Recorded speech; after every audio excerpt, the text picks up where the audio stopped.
Hey everyone! Welcome back to the channel. I hope you're having a great day so far. Today, we're covering 5 impactful bills currently on the table that could reshape the future of retirement benefits in the United States. From increasing monthly benefits by $2,400 per year, to eliminating federal taxes on Social Security, to allowing seniors to save more without losing access to benefits, these proposals could significantly improve the lives of retirees, people with disabilities, and low-income seniors. Now let's jump into these 5 Social Security reform bills that could change everything. First one is the SSI Savings Penalty Elimination Act. Fitzpatrick, Davis lead bipartisan, bicameral push to modernize Supplemental Security Income Program. Washington, D.C., Congressman Brian Fitzpatrick, PA 1, and Danny K. Davis IL, have introduced the SSI Savings Penalty Elimination Act, a bipartisan, bicameral bill that would modernize the Supplemental Security Income SSI program for the first time in over 4 decades. Currently, SSI's outdated asset limits penalize low-income seniors and individuals with disabilities for saving responsibly, forcing many to choose between building financial security and maintaining access to critical benefits. This legislation would eliminate these punitive restrictions and bring the program in line with today's economic realities. Companion legislation has been introduced in the Senate by Senators Catherine Cortez Masto, Democrat Nevada, Bill Cassidy, Republican Louisiana, and Senate Finance Committee Ranking Member Ron Wyden, Democrat Oregon. Under current law, individuals aged 65 or older, or those living with disabilities, are only eligible for SSI benefits if they have less than $2,000 in assets.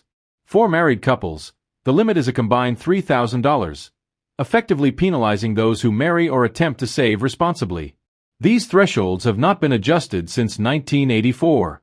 The SSI Savings Penalty Elimination Act would raise these outdated asset limits to $10,000 for individuals and $20,000 for married couples, and permanently index them to inflation, allowing Americans to save without putting their essential benefits at risk.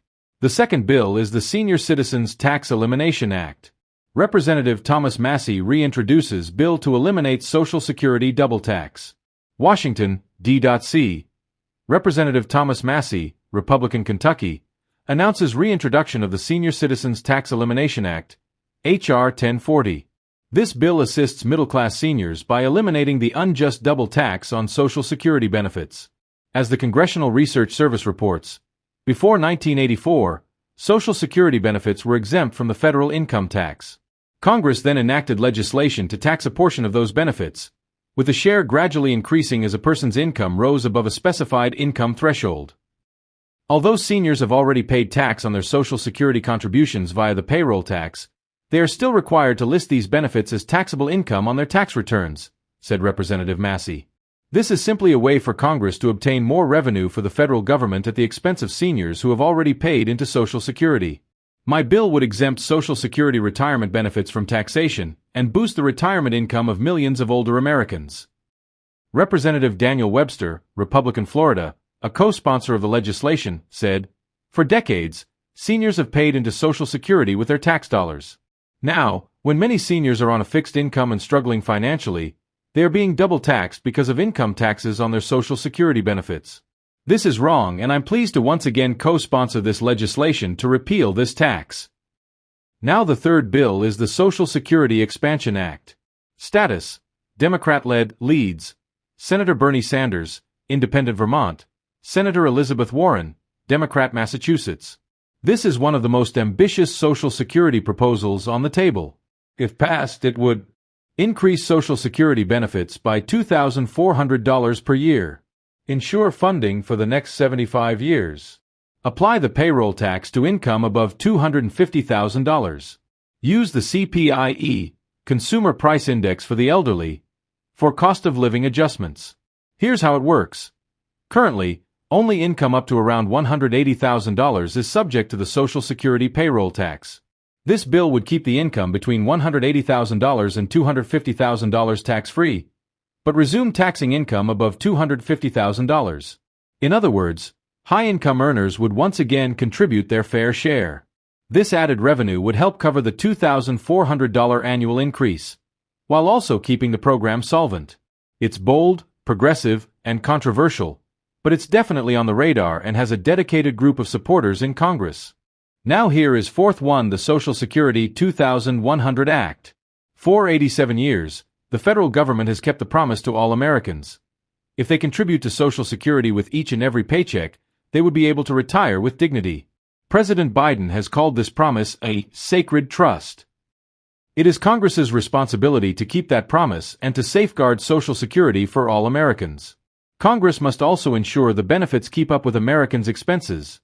Today, tomorrow, and forever. That's why, as ranking member of the House Ways and Means Social Security Subcommittee, Representative Larson authored the Social Security 2100 Act, H.R. 4583. Increases and expands 12 essential benefits. Increases benefits 2% across the board for all Social Security beneficiaries for the first time in 52 years. Improves the cost of living adjustment, COLA, so it reflects the inflation actually experienced by seniors. Increases benefits to boost lower-income seniors. Improves benefits for widows and widowers from two-income households. Restores student benefits up to age 26 for the dependent children of disabled, deceased, or retired workers. Increases access to benefits for children living with grandparents or other relatives. Repeals the windfall elimination provision, WEP, and government pension offset, GPO, that currently penalize many public servants. Ends the 5-month waiting period to receive disability benefits. Increases benefits by an additional 5% for the most elderly who have been receiving benefits for 15 years or more. Provides caregiver credits to ensure that people, mostly women, are not penalized in retirement for taking time out of the workforce to care for children or other dependents. Ends the disability benefit cliff, replacing it with a gradual offset for earnings. Cuts taxes for middle-income beneficiaries. Corrects an unintended flaw in how Social Security benefits are wage-indexed, to prevent benefits from dropping a notch if the wage index decreases. Ensures that these benefits do not result in reduced supplemental security income, SSI, payments, or a loss of eligibility for Medicaid or CHIP. Combines the Old Age and Survivors Insurance, OASI, and the Disability Insurance, DI, trust funds into one fund to ensure seamless benefit payments. Social Security 2100 pays for these benefits by ensuring millionaires and billionaires pay their fair share by applying FICA to earnings above $400,000, with those extra earnings counted toward benefits at a reduced rate. Closing the loophole of avoiding FICA taxes and receiving a lower rate on investment income by adding an additional 12.4% net investment income tax, NIIT, only for taxpayers making over $400,000. Now the last one is reported according to the Daily Mail. A quiet group of bipartisan senators is working behind the scenes to get this passed before the trust fund runs out, which could happen as soon as 2032. Senators are considering raising the retirement age to 70 and are looking at a $1.5 trillion investment fund to overhaul Social Security and stop funds running out by 2032. A group of bipartisan senators is quietly meeting to retool Social Security before funds run out in 2032. On the table, according to Semaphore, is gradually raising the retirement age to 70 and creating a $1.5 trillion sovereign wealth fund, which would invest in stocks. Leading the efforts are Senators Bill Cassidy, a Louisiana Republican, and Angus King, a Maine independent who caucuses with the Democrats. A group of bipartisan senators is quietly meeting to retool Social Security before funds run out in 2032. On the table, according to Semaphore, is gradually raising the retirement age to 70 and creating a $1.5 trillion sovereign wealth fund, which would invest in stocks. That fund would be separate from the already existing Social Security Trust Fund. If it underperformed, Social Security would be shored up by increasing the maximum taxable income and payroll taxes. So to recap, here are the 5 key bills on the table in 2025. SSI Savings Penalty Elimination Act modernizes asset limits for SSI. Senior Citizens Tax Elimination Act ends federal taxation of benefits. Social Security Expansion Act $2,400 benefit increase plus new tax thresholds. Social Security 2100 Act 2% across-the-board increase plus 12 benefit improvements. The Big Idea, Cassidy/King Plan, $1.5T investment strategy to rescue the trust fund.